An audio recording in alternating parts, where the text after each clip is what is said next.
నేను ఎక్కడున్నాను అని మీరు అడకమునిపై చెప్పేస్తున్నాను. మీరు పడదామని ప్రయత్నించిన ఆ కారు, ఈ ఇల్లు రెండూ నావే. అర్థమైందా?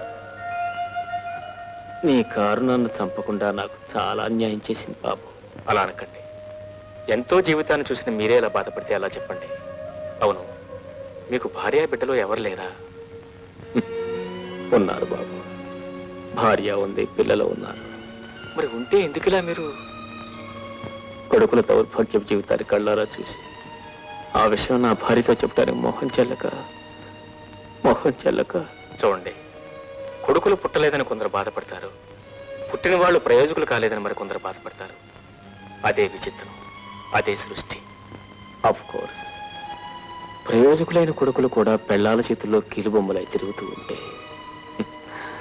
మరికొందరు బాధపడుతూ ఉంటారు.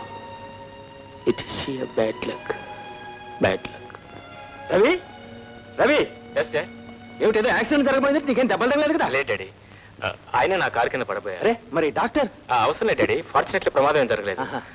మా డాడీ సుబ్రహ్మణ్య గారు పిఎస్ఆర్ షుగర్ ఇండస్ట్రీస్ ప్రొపరేటర్.